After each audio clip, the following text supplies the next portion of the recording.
Well, good morning, everybody. And it's Wednesday, so that means just one thing at Sports Community. It means doing sport differently. So for those that don't know, haven't met me, haven't seen the live stream before, I'm Steve Pallas, and today I'm genuinely really excited to be joined by two guests, Ryan Storr from Proud to Play, the founder of Proud to Play, and Deb Jones from Archery Victoria and the Hamilton Archers. Welcome to you. Hello. Thanks for having me.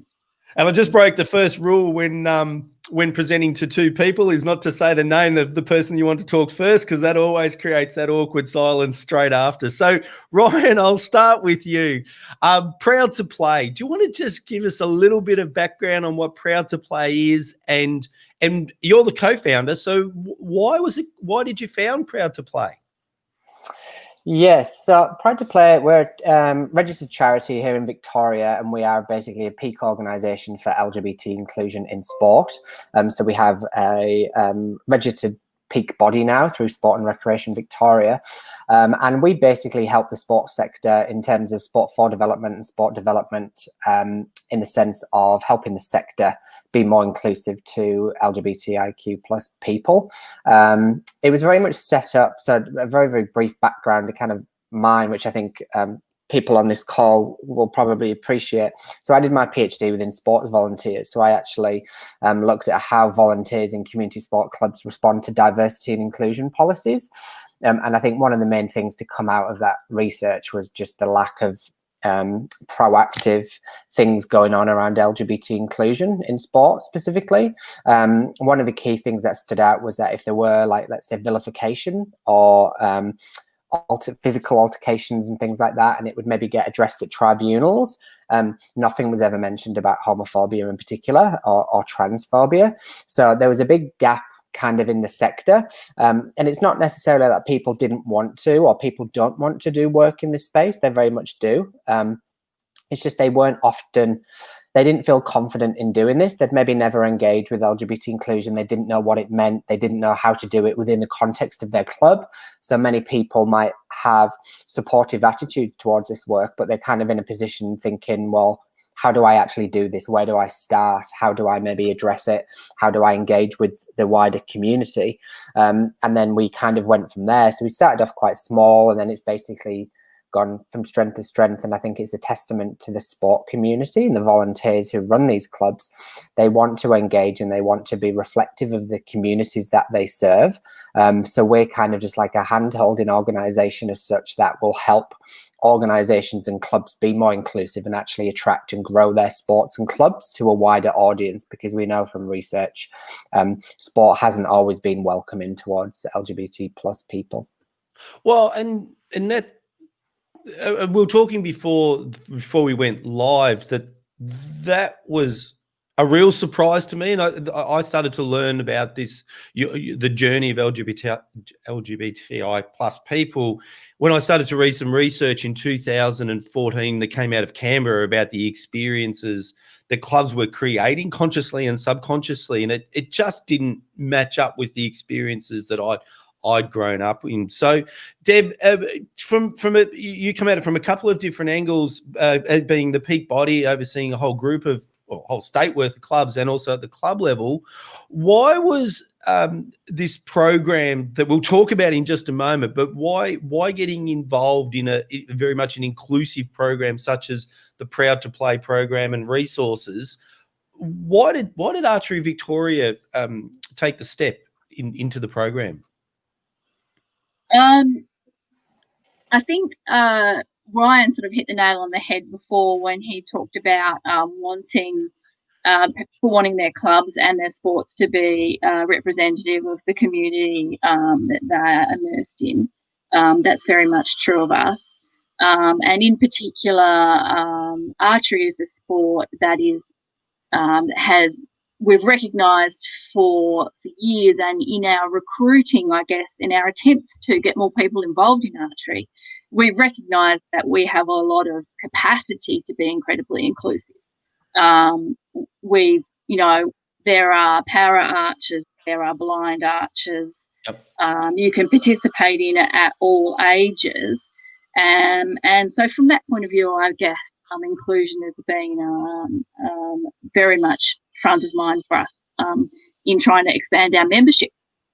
But on another level altogether, on a human level, all of us have at some time or another experienced that feeling of not knowing if we were welcome in an environment. I'm thinking particularly in the teenage years, and to go through life experiencing that continually. I can't even imagine what that would be like, but I certainly want to avoid exposing people in our sport that we love to that type of situation. And Ryan, is it conscious or unconscious behaviour that's causing the major problems? Because when I talk to clubs, they say we are inclusive, and again, gender equality would be equally pull into this discussion as well. They say anyone can join our club, anyone can join our committees, anyone can participate. And so, and if I'm paraphrasing a conversation that I've been part of many, many times, it's not our fault if they don't. Now, that's not necessarily true, but I do want to explore this kind of subconscious barriers and discrimination and conscious discrimination just for a moment. How do you see that? Yeah, good question. I'm just writing that down so I don't forget. The first part about really interesting point about we welcome everybody. One of the challenges around that is, yes, generally at the surface level, people might not understand, and that's the best approach to have. And that's kind of based on equality. But if we think about equity, not everybody's the same. And the fundamental issue with that is, especially our doors are always open, we welcome everybody, we treat everybody the same. Everybody isn't the same. And unfortunately, LGBTI people are specifically different. So there's an assumption that everybody might be heterosexual if in terms of we treat everyone the same, and that we treat everybody the same who might not be transgender. So I think it's really kind of important to actually check that unconscious bias, that by treating everybody the same, ultimately, there might be good intentions, but fundamentally the foundations of that are actually incorrect. So I think the main kind of other challenge with that is understanding the needs of LGBTI plus people. I think one of the things to kind of take away from this would be the idea of safe spaces. So, for example, I've done a few research projects over the years around LGBT inclusion in sport environments. One of the ones I did was around the Big Bash and the AFL and the supporter groups. For many LGBTI people, especially trans and gender diverse people, the thought of going to the MCG or a football stadium is absolutely out of the question. It's not a safe space for them. They might hear homophobia in the stands. Yep. They might try and access a bathroom facility and have things said to them. So unfortunately, the same kind of thing, although a club might think can actually be very inclusive, ultimately people within the LGBTI community don't perceive that. So this is why it's really important that we actually break down those barriers. And if you do have, for example, an archery club in rural Victoria, that they actually do kind of make efforts to say, we are welcome of everybody, and we actually do welcome LGBTI people. And that could be a visible flag on the website, or trying to engage community members. There's really small things, but ultimately in the society that we live in, and we think we've only just got marriage equality like recently, there's still a long way to go. And unfortunately, we kind of do need to make attempts and efforts to actually say we are inclusive, because I know sports clubs are, and I know volunteers would be mortified that they're not actually including people, but it's just the fact that they might not have that education around it. It's no malice or anything like that. Well, we're going to come to the education in just a moment, and the great program that both of your organisations, with the help of VicHealth and Southwest Sport, have created these resources to help us. But your point, it actually really just made a whole lot of sense. I've never been able to articulate it before, because we're equal to everybody.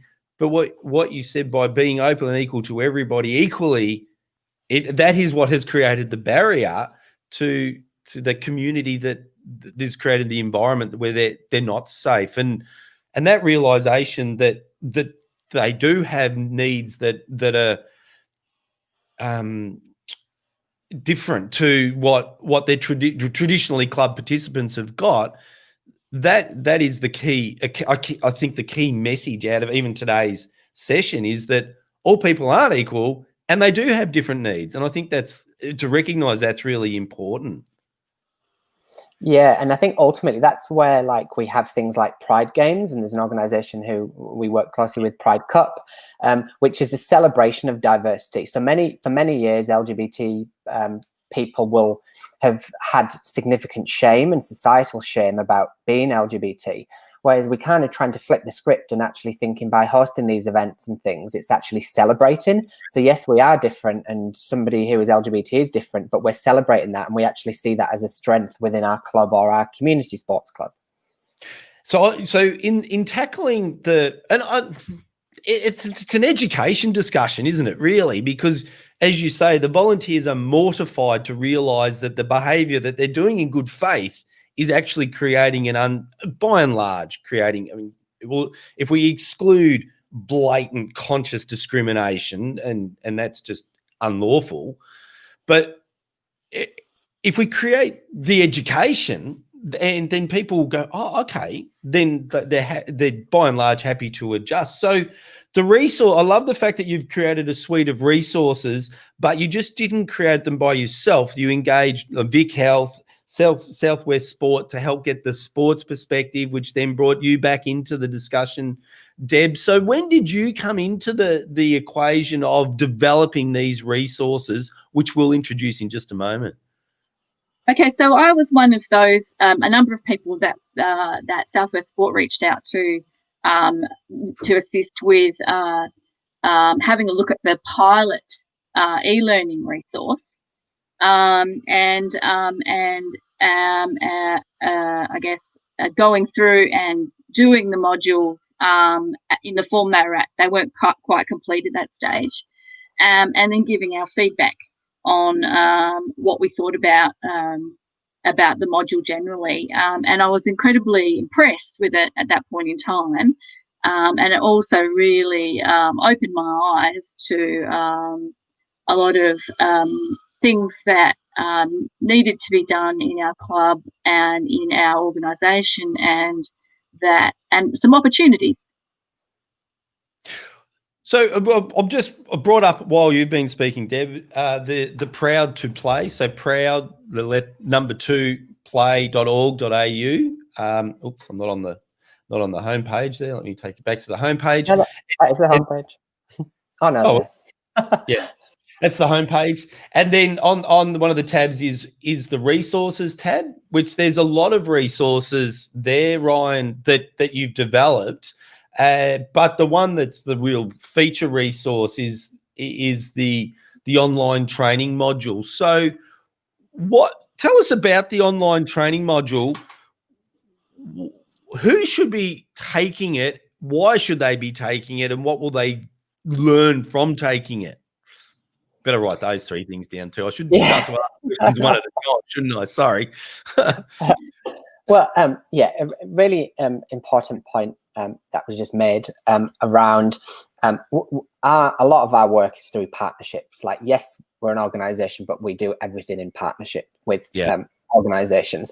And I think one of the things to kind of really hit home is this idea that I think last time, I can't remember the stat, but there's a lot of volunteers and clubs in Victoria alone, thousands and thousands. Volunteers are doing the best that they can. They're heavily burdened, time poor, and literally giving their whole lives to serve their communities and do these clubs. So when you're trying to throw policies onto them and asking them to do this and do that, and then you're kind of saying, right now you have to be inclusive of LGBT people, it can be overwhelming and challenging. And we know that volunteers are doing their best that they can with what they have, literally. Yeah. So we made a real conscious effort to try and make it absolutely as easy as possible and as accessible as possible to help and support these wonderful volunteers who are doing such great work in order to actually engage within this area. So we partnered and we had funding from VicHealth, and we worked closely in collaboration with Southwest Sport. And look, it's really important because we can have great ideas and have this kind of product, but ultimately if it's not user friendly or it doesn't serve the community needs, there's no point. Yeah. So it's really important, and we can only thank you enough, Deb and everybody involved from Southwest Sport, to actually be able to do this and get feedback. So there's two parts. I guess the flagship thing is the idea of this online course. So people basically you log into Play by the Rules, create a free account, and then we designed a online training course, which is a very introductory thing around how you can create an LGBTI inclusive club yourselves, and basic steps, terminology, basic things. Like, we've ran education sessions for a while, but I think it's been really interesting, even with this live stream, how much further reach and actually engagement you can have by actually doing online. Like, we would love to have done more work in regional and rural areas with the regional sports assemblies, but it's often been quite hard. Whereas instances like this now means that we can actually work and collaborate and help people in regional Victoria to do this work, because we know that some of the research often does suggest that LGBTI people in rural and regional areas might not have the same access, or might often feel disconnected from other LGBTI people. So I think clubs have a really important role to actually be an inclusive space. So there's the online resource, and then we also did like a range of posters and checklists and things like that you can easily do. So it's very much there's posters and checklists and templates and things. So it's very user friendly. We're not forcing you or saying you have to do this, but we're kind of just saying, look, for those of you who do want to embark on this journey, or you do want to be more inclusive to LGBTI people, then we're basically here to support you, and we're trying to make it as easy as possible for you to do that. Like, you can do it in your own time, whenever you want. You can do as much or as little as you like. Yeah, brilliant. And you did bring up collaboration there with ads. So it's a very good time to say to those that are watching the live stream, welcome to you. Please join the conversation just by putting a comment in the chat. And then if you've got a question for Ryan or Deb, and I've got plenty more, but if you've got a question for Ryan or Deb, I'll ask it, and or share your experiences, share your comments. That's part of the wonderful part of the live streaming technology. We'd love to have you in the conversation. Deb, you've done it, and you've now looked at it through the lens of A, a club, and B, the peak sports body. The benefit of doing it, and if I can put the benefit of going through these programs and using these resources, if I can look at it through two lenses, if that's okay. One's the moral and ethical side of, hey, we should be inclusive and representative of our communities. But the other side of it is that, what have been the flow-on benefits that you've seen in clubs, or you expect to see in clubs? Is it more participants? Is it more diversity? What are the benefits that you see about investing the scarcest time, which is volunteers' resources, into this sort of program? Okay, so yeah, there are multiple benefits, and you usually don't realise what the benefits are going to be until you start to embark on this kind of process. Yeah. So first of all, you say you do start from that moral and ethical point of view. And clearly, as I mentioned before, we do hope to engage as many different people in the community who might be interested in our sport. So that's a benefit if we're able to do that.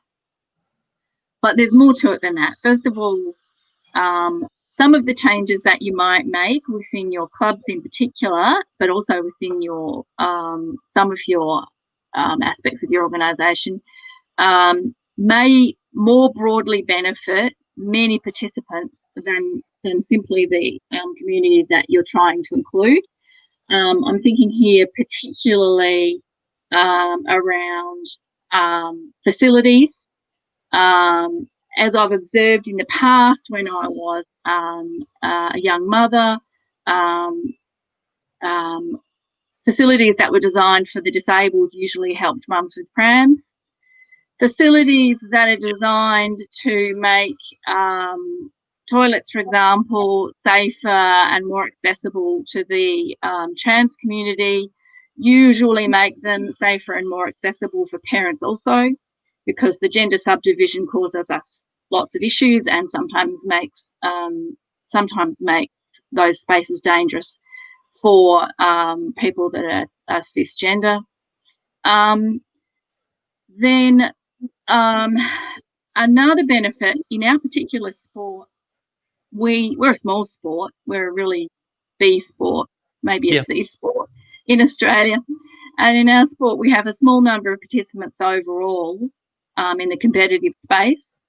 And we have a lot of subdivisions in our existing competitive space. So we have, gender subdivisions, and we have bow type subdivisions, and we have age subdivisions. And when you break the competition into this massive number of subdivisions, you end up with tiny numbers of participants in each subdivision, and it can really, erode the meaningfulness of your competition. But it's not actually essential. Once you start to think about the subdivisions that you have, particularly, in this space, we start to think about the gender subdivision and say, how can we? This causes us some issues, and it's going to cause more issues into the future. How can we deal with this? You start to rethink your entire structure and think there could be a better way of organising ourselves. And that's the real thing I really hope for from this, is that we manage to into the future revolutionise basically our competitive aspect of our sport. But starting from the community perspective, I think it's more about engagement, participation, and providing safe and equitable facilities for everyone. In your analogy to the ramps and the prams and the wheelchairs is borne out with, in these live streams, we've had Stella from the Bushrangers Basketball Club, and just even last week we had Linda Madams from Melbourne Frontrunners, both LGBTI clubs. And the one thing that struck me, they're massive clubs. Like, when you create, it's the classic Field of Dreams. When you build it, they will come, because there's a huge demand from the community for those sort of safe participation options, and we're seeing example after example after example. And Ryan, one of the things that comes up in the discussions with clubs is that, particularly that have gone down the journey, is that they start off saying, well, no one's gay in our club, no one's gay in our community, so therefore there's no need to do it. Fast forward 1 year, 2 years, 3 years, and they go, we just never realised the what people were going through or what they were experiencing, and that to me is just a common theme that I'm hearing all the time now. Yeah, like, I think that's a common thing that we get, especially when we're working with junior sports clubs.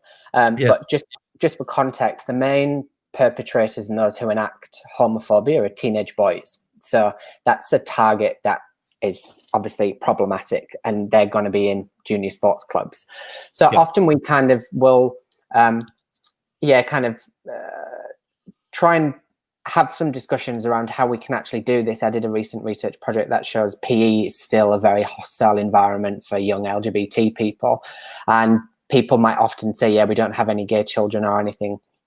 But even if they're not necessarily out, if you're a closeted 16-year-old boy, you don't want to be hearing and subjected to homophobia in those spaces, because ultimately you can internalize it, and it suggests that there's something wrong with you or it's negative. So I think ultimately, I've heard lots of quite nice successful stories about this. Like, I'll just give you a little anecdote story. Nice. We did an inclusive cricket program a couple of years ago in Parkerville with a great club, and we did a 4-week introductory program which targeted LGBT people, and they didn't realize, or they didn't know they had actually any kind of LGBT people within the club to start with.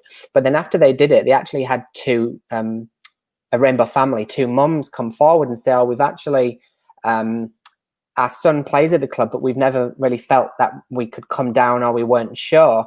And now they're actually involved in the club and help volunteer and run the barbecue and stuff. And they're actually a proactive part of the club. But it wasn't until they kind of did that program that suggested like reaching out to the community. And we hear lots about that because there's still a very large percentage and statistics of people involved in sport who aren't out. We know from the workplace that about 60% of LGBT people aren't out in the workplace still. So in terms of sport, people still kind of keep it to themselves. And we know stories from athletes who come out after and things like that. So it's still the case of like the community level. And ultimately, if we want people to enjoy their sport participation, they need to be able to do that as their authentic selves. So being able to actually kind of have those discussions. And it's not to say that people are going to run down to the Oval with a rainbow flag kind of announcing I'm here and I'm gay. It's more that you might have a conversation that you do have a partner or that you do have two mums or two dads or things like that.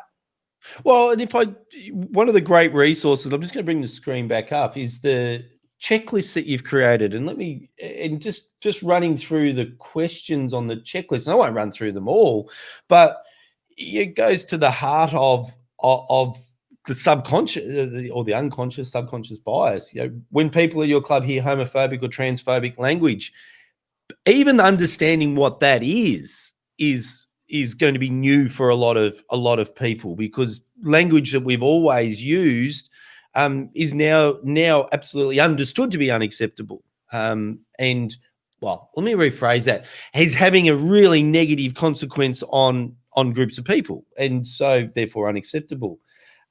Picking another one, we have policies and guidelines such as LGBTI plus inclusion guidelines. We offer participation formats that do not segregate participants by gender, and that's what you're coming back to. And that was one of the discussions with Stella, with the Bushrangers Basketball Club, in going, well, why do we do that, and how do we have those sort of competitions that allow everyone to play? And as we're seeing sport move so much towards social participation, Deb, that actually might be a lot easier, because the social participation is more about fun, inclusion, and then people start on the different pathways. So that might be a little bit easier. Uniforms. Who would have thought that uniforms and the way we dress has that impact? And Deb, has Archery made any changes in that regard as coming out of this process? Oh, look, no, we're pretty free and easy on uniforms. People dress fairly unisex in our sport. They dress comfortably by and large. So that's probably not one that touches us too much. We don't have the sort of girls shooting in skirts and men shooting in trousers. That would have gone out a long time ago. No, but certainly in terms of things like, also on that page is is about the membership forms. When people join up, what boxes they have available to them to tick. And of course, straight after doing this module, the first thing I did was went to our national organisation, because all of us are members of a club, which is a member of the state organisation, which is a member of the Australian organisation, and we join the. I apologise about that. Fundamentally, we join the. Hopefully, someone will answer that in a minute. Fundamentally, we join the Australian organisation when we join Archery, and so I went straight to the online membership forms, and of course, they've only got binary gender options there. Yeah. I'm like, okay, well, we need to make a change here. So it just brings things to your consciousness that you haven't even thought about. If you only ever want to tick one of those two boxes, you won't think about the need for there to be other boxes. Agreed. So bringing things to your consciousness is a really important thing. And I just picked up that in this one, number 6 in the checklist. We communicate LGBTI plus themed messages via our website and social media, recognizing days of significance, etc. Like, it's not that they're not consciously ignoring those messages, they're just not consciously doing them. And so by raising the consciousness, and just bringing it onto the discussion, bringing it onto the agenda, because if we said to clubs, there's a real positive outcome for this, they go, well, of course we'll do it. I'm very much of the opinion that it's an education, which is why we're Ryan and Deb, I'm so glad that you've created the resources and so glad that you've come on to share your knowledge and your experience today. It's been just wonderful. That's been good. Thank you. So Ryan, just I've really enjoyed it. In closing, and I'll go to each of you in closing, so clubs that need help, want support, want to go down this journey, go to the website, I've just lost the URL because I'm on the wrong one. Proudtoplay.org.au. And that's where the resources are and the support. Yeah, so log on. Even if you just type in Proud to Play into Google, it will come up now. And yeah, have a look on the website. We've got previous events and things like that. We've got the resources, and then we've got our social media accounts on there. And then, yeah, if you do want to, because obviously this is a good first step, and I think they are very important, but often we find clubs and like volunteers then need a little bit of support, so they want to be able to speak to someone to have that support, and that's what we're here for. So if anybody ever does want to get in touch or start their journey or do projects, etc., then yeah, please get in touch either via email, and one of the team will get back to you. And we've actually had quite a few clubs and organizations, especially in regional and rural areas, reach out over the last couple of months to kind of partner, and we have partnered on some grants we've been successful with to do some projects and things. So yeah, lots of positive things can happen by trying to include more people. And fantastic. And Deb, the benefit for clubs is obvious, but as coming at it through the peak sporting body perspective, you would obviously encourage clubs to go through, peak sporting bodies to embrace the resources and help take them down into the clubs and into the culture of their sport. Yeah, absolutely. And I mean, it's so helpful to know that these resources are out there, both to help clubs and also at the organisational level,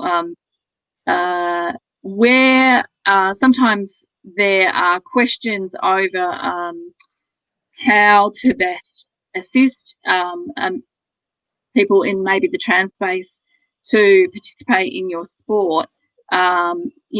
Sometimes you just need some outside expertise to help you with those kinds of things, to make that process as painless as possible for everybody involved. Oh, and that just brings the collaboration, isn't it? Because you experience one, and this is what we do in sports community in a certain little box, if you like.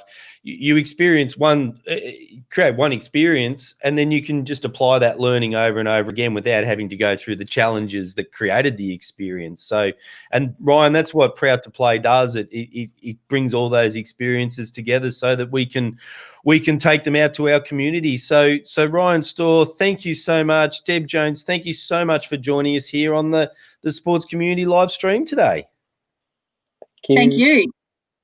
All right, so it's in Victoria this week. It's grand final week, which means it's a public holiday on Friday, which means that there is no eSport Friday, but that's a bit sad for me. But being a Richmond supporter, I look forward to preparing for what will be a great weekend of NRL and AFL, netball last week.